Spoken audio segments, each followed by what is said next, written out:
you paid off your house. Maybe it was last month.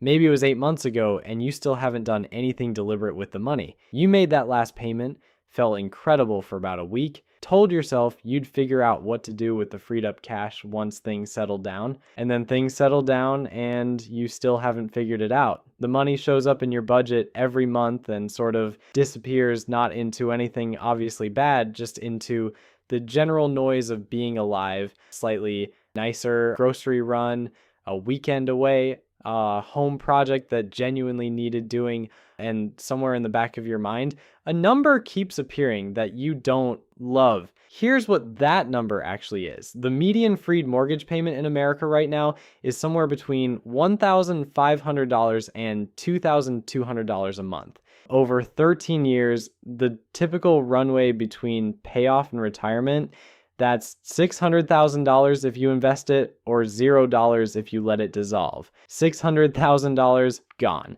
Not because you did anything reckless, because you made a mental note and then went about your week. My name is Nick, and I spend way too much time thinking about the financial decisions people make in the quiet months after a major milestone, when the celebration is over and the money is just sitting there waiting for instructions that never come. If that sentence just described your last several months, subscribe and stay with me. Because what we're about to cover is the thing nobody told you to think about before you made that last payment. Let me introduce you to someone. We'll call her Karen. She's 54, works in HR at a mid-sized manufacturing company outside Columbus, Ohio. She bought her house in 2001 for $187,000, back when $187,000 actually bought you a house and not just the general concept of a house. After years of extra payments and a refinance to a 15-year loan, Karen made her final mortgage payment last Tuesday morning, $1,940 a month. Gone.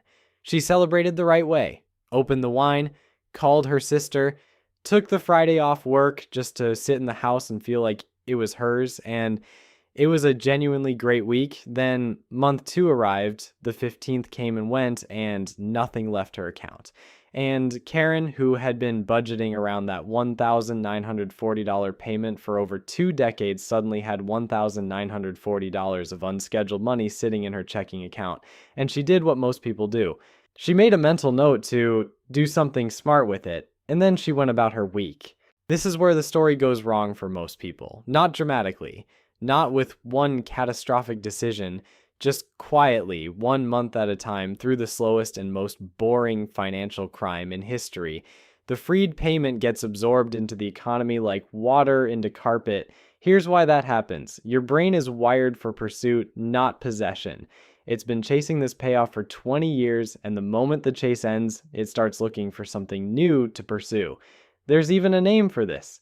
The arrival fallacy, coined by Harvard researcher Dr. Tal Ben-Shahar, the scientific explanation for why reaching a major goal doesn't feel as permanently amazing as you expected. And if you haven't given your brain a new target, it will absolutely find one on its own, usually with a monthly payment attached. The second force working against Karen is what behavioral economists call the licensing effect.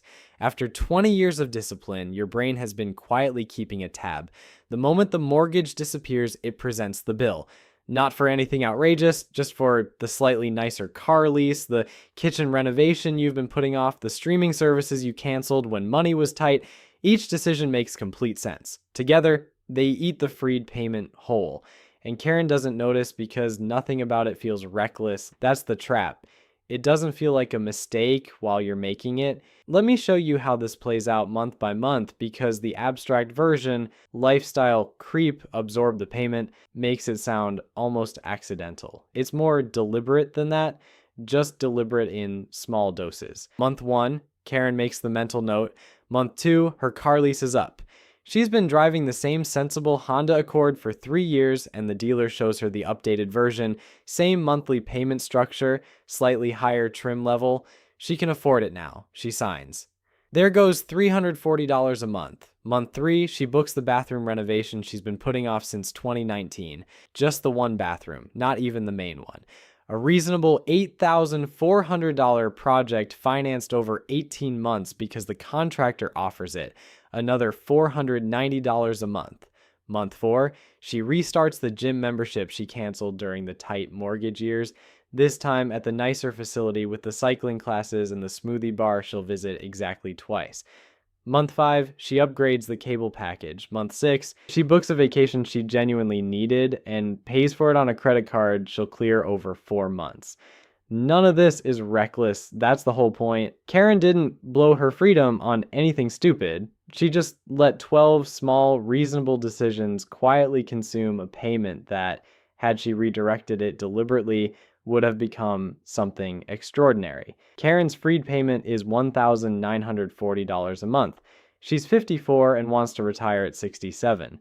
That's 13 years. If she takes that $1,940 every single month and invests it in a basic S&P 500 index fund using 8% annual returns, which is actually conservative against the historical average, after 13 years she has $529,000, of which she contributed $302,640. The remaining $226,000 is compounding, doing its job while she slept. Karen does what she actually did, lets the freed payment dissolve into a nicer car and a bathroom renovation and a gym she stops going to.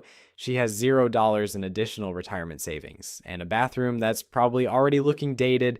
The gap between those two versions of Karen is $529,000. That is, for most Americans, the entire difference between a comfortable retirement and a financially fragile one, between retiring on your schedule and working until someone makes the decision for you. And here's what the wrong version actually feels like at 67. It feels like sitting across from a financial advisor and doing the math on whether you can afford to stop working this year and realizing the answer is probably not yet. Not because you didn't earn enough, not because you didn't work hard, but because the money was there, right there, every month for 13 years, and you just never gave it a destination. It feels like watching colleagues retire at 65 and telling yourself maybe next year, knowing next year is the same calculation with worse numbers. And here's the part that really stings. Karen made $1,940 a month in completely reasonable decisions. Not one of them would look irresponsible to anyone on the outside. No sports car, no vacation home, just a slightly nicer Honda and a bathroom she actually likes, $500,000 gone, one sensible Tuesday at a time.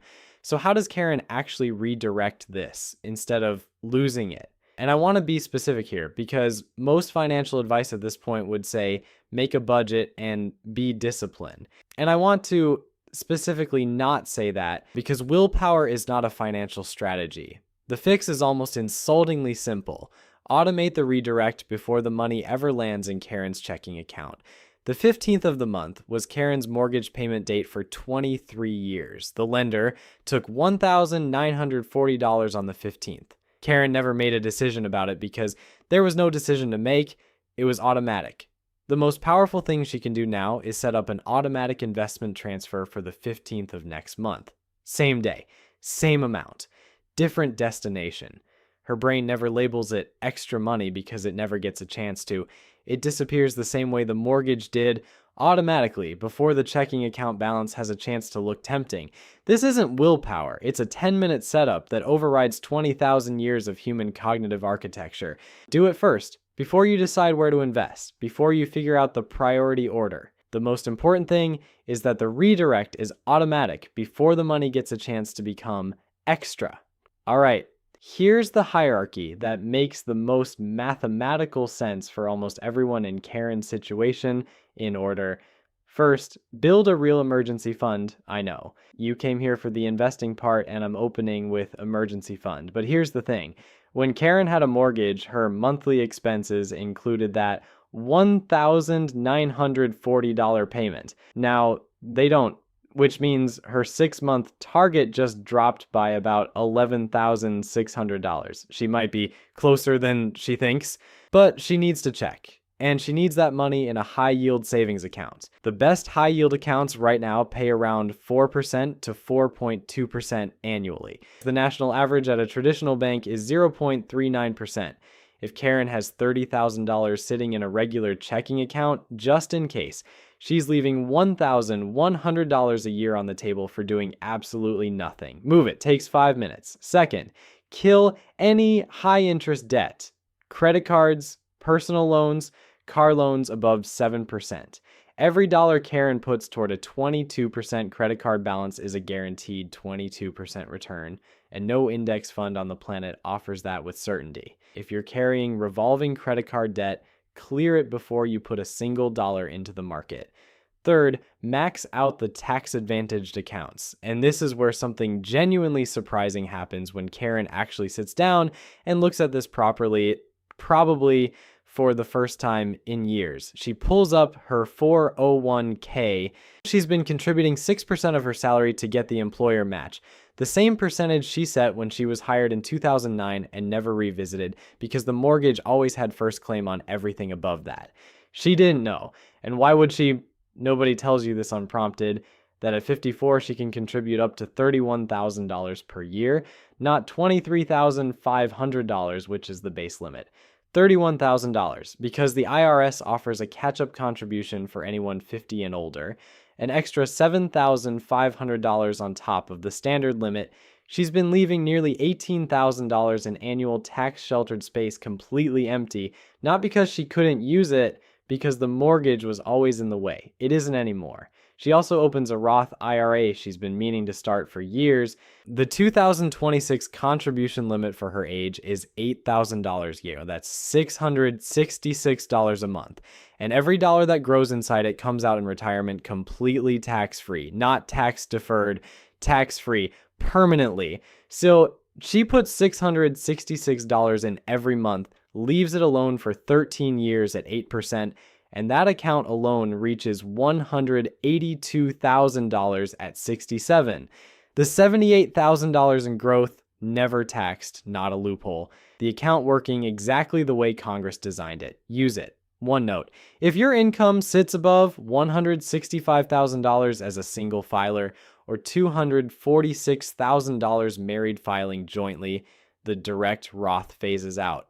But a backdoor Roth conversion still works. Fourth, invest the rest in a taxable brokerage account. Once the emergency fund is solid and the tax-advantaged buckets are full, the remainder goes into a basic S&P 500 or total market index fund in a taxable account. Something boring that tracks the economy instead of trying to beat it. Karen has already maximized every tax advantage available to her, so she's investing from a position of genuine strength. Here's something that surprises a genuinely shocking number of people after payoff. Your mortgage is gone, your financial obligations to your house are not. For 30 years, Karen's lender quietly managed an escrow account, collecting a portion of her monthly payment and using it to pay her property taxes and homeowner's insurance on her behalf. She never saw those bills. They just got handled. The moment the mortgage is paid off, the escrow account closes and nobody calls Karen to mention this.